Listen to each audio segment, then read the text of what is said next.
Hi, I'm Richard McNeely, Managing Partner at Danes Accountants.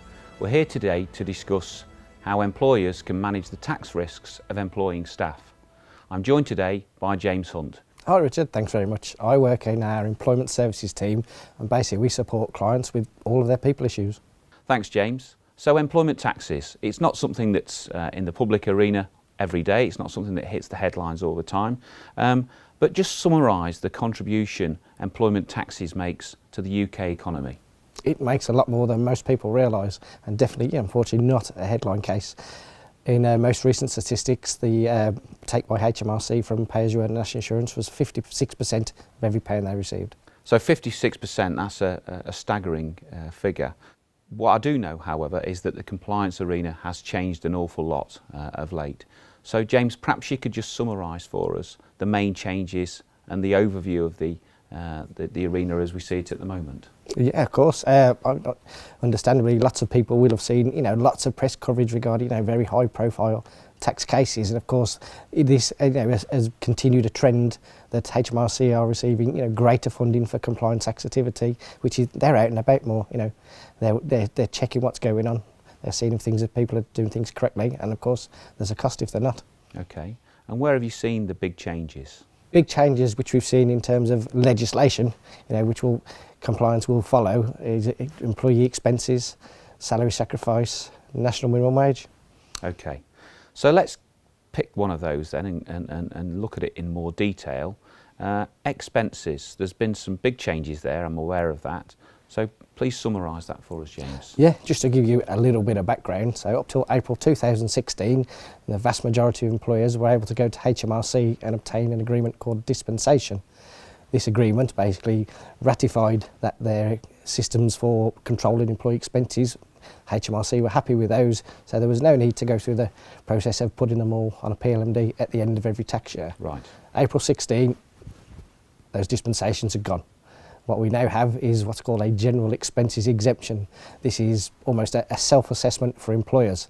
It puts the onus onto employers to make sure that their systems are sufficient to ratify the expenses have been incurred, are deductible, and they've got sufficient records to back that up. So that's the key change, isn't it? The onus has moved from relying on the dispensation all the way back to employers. Yes, most definitely. Dispensations probably for most employers were almost a get out of jail free card. That safety net has now gone. If the systems are wrong or system records aren't good enough, they could be looking at liabilities to tax and national insurance. Okay, and we've seen some fairly significant cases. Perhaps you could share some of the detail of one of those cases. Yes. without naming the entity concerned. Of course, yes. I mean, what the case illustrates is that, or what the changes are illustrating, is that employers need to be fully aware of what they are paying and how they are controlling them. Yeah. In a recent case, the client was the subject of a HMRC compliance review. They got there before we did, and unfortunately, expenses that they were paying to employees or on behalf of employees that they thought were legitimate business expenses, unfortunately, as HMRC have assessed them as benefits in kind. They're looking at a liability of tax and national insurance of £31,000. Of course, what I must say is that before Danes got involved, HMRC were looking at in excess of £70,000. Wow, so some big numbers involved. It is, yes, unfortunately. Small levels expenses and across a wide period of time, and a sizeable workforce, the bills can easily rack up. And how far can HMRC go back in looking at this type of? Their standard requirement is 4 years. They go back for pay-as-you-earn. Okay. Of course, legislation does allow them to go back 6 or more. So let's look at a different area, James. Salary sacrifice. Just explain what's been happening there. Yeah, so basically we're seeing a large change in legislation from April 17. So from something that was a small area, probably within larger employers, 15, 20 years ago, salary sacrifice has expanded massively across a wide range of workforces. And HMRC, as a consequence of this, have seen a drop in pay-as-you-earn and national insurance contributions. This is now something they're looking to address by changing the legislation. Okay, so many people will be aware of pension salary sacrifice schemes, for example, but what are the other salary sacrifice schemes that have been in place in recent years? So again, I think the headline cases are childcare vouchers, cycle to work, of course, but salary sacrifice can be used for just about anything at the end of the day, with varying degrees of tax and national insurance efficiency, cars, expenses, just about anything that people can think of, really. Okay, now I know that some salary sacrifice schemes are still deemed allowable by HMRC.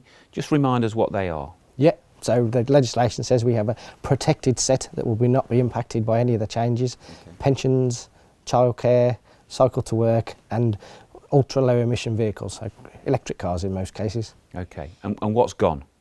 What's gone? Everything else, unfortunately, will go over a period of time. We're sitting there with a long time running from April 17 for up to 2021 for schemes that are in place. New schemes need to be in place before April 17, or they will not be allowed after April 17 for anything other than the protected set. Okay, so I know you and I have discussed this before, and we've talked about things like car salary sacrifice schemes, for example. The issue there is a bit deeper, isn't it? Because employers will have provided a benefit contractually to an employee, but here we are in a situation where HMRC have governed that those benefits are no longer allowable. Yes, and unfortunately I don't think it is a minefield and something that needs to be, tread through very carefully. Employers have a contractual bargain that they've struck with their employee. It's not legally possible to just tear that up overnight. It needs consideration of the position. It needs discussion with employees. It has to be, a round the table exercise. One other point to raise is, unfortunately, the legislation has been drawn very widely. So even outside of what people would normally consider the traditional salary sacrifice arrangement, even things such as some employees being given the choice of a company car or a car allowance are within the arrangements. Okay, so if I was watching this, then I'd be concerned as an employer about what I need to do next. So if you would, just summarise the timetable for us. So I would say, at the moment, understand what you've got in place, understand what arrangements you have are going to be captured by the new legislation. That's the first point. When you know what you've got, then you can weigh that up against the timetable for the changes. Existing schemes will continue as a whole until April 2018. We have an extension for car salary sacrifice and school fees till April 2021. But with a word of caution that those schemes will be subject to potential liability tax and national insurance if you make any change to the arrangements after April 17. Okay, so salary sacrifice schemes sound pretty complicated to me, certainly an area to take some advice on. But the good news doesn't stop there, does it, for employers? Let's talk about national minimum wage and the changes that are planned there. Yeah, and of course, everybody will have seen high profile announcements from HMRC, for employers that have not met the requirements of national minimum wage. They have what they like to call a name and shame policy, which has seen some very big names. And some big fines as well. And some big fines, yes. I mean, the legislation now allows employers to be fined up to £20,000 per employee where they haven't met the requirements. Wow, yeah. So a significant area again to make sure that you're on the right side of the legislation. Definitely, with increases, already announced and planned in terms of national minimum wage, national living wage, the cost of getting it wrong is unfortunately only set to escalate. So understand your contractual position, understand employee working arrangements, so you can be on the right side. And James, I know that we've seen an increase in activity from HMRC. Please just summarise what you've seen there, your experience to date, and how it's impacted on businesses. Yes, of course, what we've seen probably in the last 12 months, more than we have seen for quite a long time, is HMRC getting out and about. Employers have got notifications of reviews dropping through the letterbox, and of course, during those reviews, what we are seeing is probably a more bullish approach from HMRC than we have seen previously. Right. And I know it's quite frightening when you get one of these letters. I haven't had one myself, but from speaking to people that have, I know it's not a great experience. So what's your tips to handling that type of inquiry? I think in the first instance, don't panic. A notification from HMRC shouldn't be taken personally.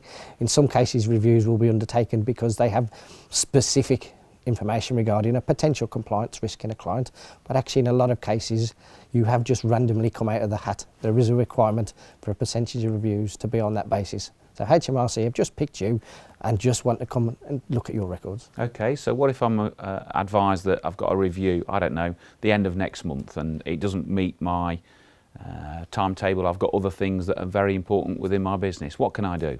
HMRC will are, you know, perfectly happy to accept a reasonable delay or reasonable pushback in the date of a visit if it just can't be accommodated for, you know, business or, you know, sufficient personal circumstances. That's the norm. They're used to it. Okay, and in terms of when they get on site and making sure that the review goes well? Well, basically before they roll up, make sure that your records are in good order. They will notify you of what it is they want to see, so make sure that those records are available and they're up to date. If you know, if the records request is onerous, if it's too much paperwork at the end of the day, it is again perfectly feasible to have in a reasonable conversation with HMRC, agree a smaller period to be available at the review. HMRC will then potentially ask for more to be provided if they find issues. Okay, so more activity from HMRC, changes in national living wage and minimum wage, salary sacrifice schemes changing an awful lot, and expenses moving on. So there's a lot to do, a lot to think about. How can we help? We consider that, you know, the support we can provide probably falls into 3 key areas: review, assure and defend. In terms of review, we can help you consider, you know, where you're at now. Have you got any risks that need to be managed? Are you okay? It's not necessarily a case of condemning you. We can sign off on what's a good system. Okay. In terms of assure, if you're not in the right place at the moment, we can help to get you there. We can design the policies and procedures that help put you on the right side of employer compliance. Great. Defend. If unfortunately the letter from HMRC has already dropped through the door, you know, we can be in the room on the day. We can provide that professional support, even that reassurance that helps make the visit go a lot easier, or deal with any follow-up when HMRC come asking again afterwards. James, that's great advice in a complicated area. Thank you very much for your time today. Thanks, Richard. Cheers.